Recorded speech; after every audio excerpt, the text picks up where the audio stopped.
Hey my friends, it's your friend Kevin and I'm bringing you today's Dvine Daily Blast. Let's get right to it. We're in angel numerology number 10, reduces to a 1, which I kind of like days when it's like that because it's sort of like the end, wrap up, finish of a number 10 and then the reduction down to the number 1. So compound numbers are reduced to a single digit to reveal their core essence, which in this case is fresh starts, take an initiative, leadership, step into your own power, a decision to be bold, decisive, leave the hesitation behind.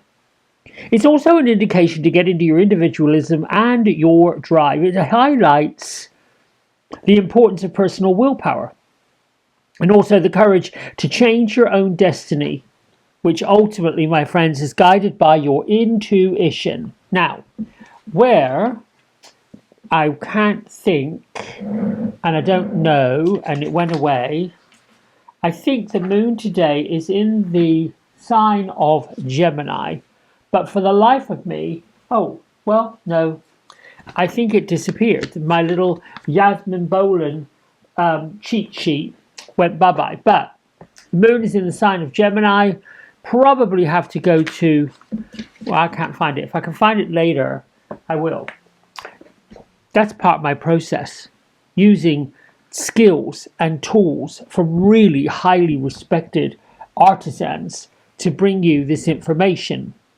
Now, some might say, well, that's cheating. No, cheating would be to use their intellectual property and not tell anybody whose intellectual property it is.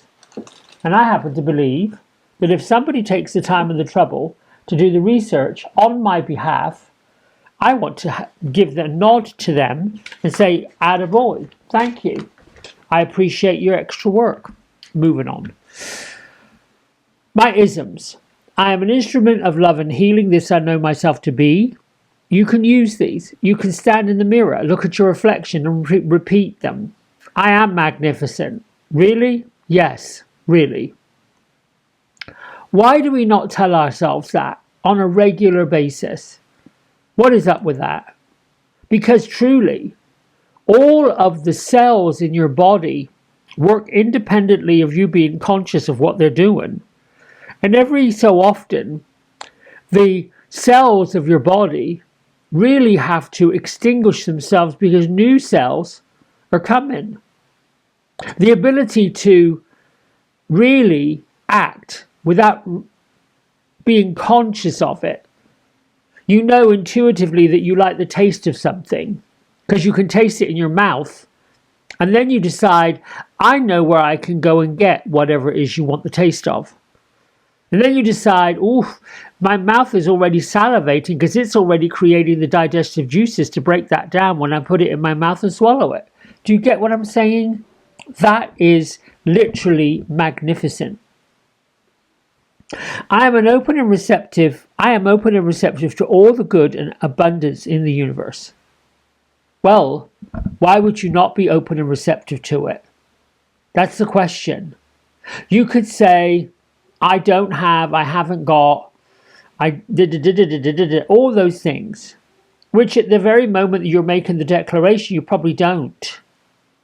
But you ought to be open and receptive to receiving it, open and receptive to the goodness of it, the abundance of it, because the universe is abundant. It's filled with opportunities, filled with things that we can have, get, put our mind to it. However, because we've bought into someone else's narrative, someone else's story, someone else's experience, we're sort of thought, well, no, perhaps not. And somebody taught us that we have to stay in our own lane.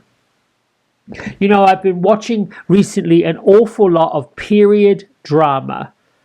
Now, I happen to believe that the BBC put out some of the greatest original dramas. Now we find them carried by Netflix. Prime Video and other streaming services who are producing these incredible period dramas. And I was struck by the fact that in and around the late 18th century, up to and including the mid to late 1920s, there was still a very prominent class system in existence in both the United Kingdom and probably parts of the United States, and maybe also carried into France and Germany and other civilized European countries. Even servants in houses had their hierarchy. And even in the servant community, which to me is modern day slavery, had their hierarchy. A cook strived to go work in a more prominent house. The footman strived to become the butler. The scullery maid that cleaned out the grates before the masters woke up strived to become the lady's maid. I don't know why. And then above stairs, you had families that all wanted to be connected to and interested in being close to the monarchy, the royal family, the aristocracy. And then prior to all of that, you had, the kings and the queens before they had parliaments, before they had the Revolutionary War. You ended up with the kings and the queens, you ended up with the court, and everybody wanted to be a courtier. Now we find ourselves at a time where we are all coming into equality. Anyway, I went off on a tangent just to point out the fact that we should all be saying we're magnificent. We should all be telling each other that, holding each other up. Because we live in a time where there is no hierarchy. There is nobody above anyone else, below anyone else. We are all side to side. Just because one person has maybe seemingly a more affluential life, it doesn't mean that they're more affluential than you or I or the next door neighbor or the person up the street. It is what we truly believe and feel in our hearts. I think that's why, as a culture, we really love the rags to riches story. Novelists have written books about them. They've got us to believe that somebody who came from very little. I'm right now watching A Woman of Substance, about a maid in Yorkshire, which is part of England, who rose up to become the wealthiest woman in the nation. That's what we want to strive towards. We're looking to grow, to expand, to elevate. And I'll say this, we cannot do it if we are resistant to the idea of it, resistant to the concept of it, and we don't allow it. We're not open and receptive to all of that. Hilarian's been with us all week as the Divine Master. Now this deck comes from Kyle Gray. He's saying to be seen and let the world know your gifts. And here's a message from Archangel Michael. I am the Archangel of safety and protection. Let me bring you comfort whenever you feel unsafe, physically, professionally, or emotionally. In your affirmation, I am surrounded by angels of protection. I am perfectly safe in all ways. I'm beginning to think that the artificial intelligence that people are now embracing may as well be spirit guides, angels, the non-physical. Part of who we are, what we want, what we're looking to create. Here to help us do it, which is exactly what the non-physical friends do. Metatron. You have a divine calling. Your activation message, I am ready to fulfill the call of my soul. Boy, am I not. Yes, yes, yes. Louise Hay today says, I bring a ray of sunshine wherever I go. Ha! I am a joy and a delight to be with. And here we have Fabulous Kitten in her basket with what looks like some kind of collie or sheltie. Why not? Are you a delight to be with? And ask yourself what makes you delightful. Now, we have the 6 of what are coins, pentacles, 6 of success and abundance, 6 of earth.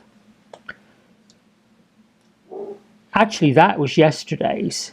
Let me get today's. Oh my goodness gracious, I have made a foolala. I'm thinking, I've seen this card. What am I doing? It was sitting on my desk from yesterday's pile. Gosh, and I got distracted. This is our card. Now it makes sense. Because I had to stop and think, wait a minute, hang on. This is not quite right. We have the Tower card. Now, the Tower, which is number 16 in the Major Arcana deck, represents a sudden, radical upheaval. Oh my goodness. Often, it can be feared because it's showing the collapse of false structures. And we see this tower just coming apart. It's actually the finishing of toxic cycles, unhealthy situations that were built on unstable foundations, and it arrives in the tarot deck of Major Arcana right after the Devil, which is also known as the Ego card. So, while the resulting shock or crisis of the Tower represents painful experiences, it is a necessary liberating force that clears the way for authentic growth. Chaos, revelation, sudden change, breakthrough become awakening liberations. The unforeseen disruption gives way for something new, something unbelievable. I remember going through Hurricane Andrew in 1992. I lived in Miami on the Intercoastal Waterway. Our building was on one side of 2 other buildings. We were on the right-hand side, depending on how you're looking at it, sitting right on a causeway that took people over to Miami Beach. Our apartment was 29 floors up. There were only 3 more. There was 30, 31, and the penthouse. The building next to us was the Marriott Hotel Marina Bay. I think it's called Marina Bay. And then there was another brand new building which was called the Venetian. The winds blew. They wrapped around the building. The building was swaying. So the hangers on the walk-in closet that we were sitting in were swaying from side to side. We knew the building was moving. And it was moving quite rapidly. The wind was whipping its way up through the walls because the electrical outlets in the walls were blowing like blow dryers. We sat in this walk-in closet, pulling the door shut with a dog leash because the force inside the hallways was so great. It was a bit like you smashed the window of an airplane and anything in it was being sucked out. So I make that point because the next day, all was calm. The sun was back out. The rain had stopped. The winds had died down. But there was literally devastation everywhere in South Florida. What occurred as a result, what occurred in the months that followed, was this feeling of community, people pulling together, people coming together equally. Everybody had been affected by this incredible storm. I feel the same way about wars, about upheaval, about destruction, about changes. It gives way for drastic transformation. And we're living right now in a time of that same drastic transformation. As an individual, you're on the planet. If you're listening to this, you're part of that transformation. Here is our card from the fairies. This fairy queen of inspiration is reminding us, here you go, be inspired by the changes that are occurring. Don't be pulled down by them. Be prepared, as you'll soon receive a visit from the fairy of inspiration. Come dusk or dawn, she can call at any time. So, really, all that blabbing to say, think of, even in history, we build up, we lead up, we move up and crash. The Great Depression of the late 1920s, World War II, these various storms that happen. In the 60s, civil equality came out, gay rights was born. You know, we had all of this going on. In the 70s, we had sexual liberation. We had equal rights for men and women. In the 80s, well, that was just, for me, in my 20s, it was a blur. But it was gender bending, bright. I mean, every decade has its community of souls that shift and lift and transform what happens next. You, my friends, us, all of us together in physical form are having an experience where we're part of the transformation that's about to occur. With that said, I'm going to let you go. I love you, I love you, I love you, all of you. I'll see you tomorrow. Bye for now.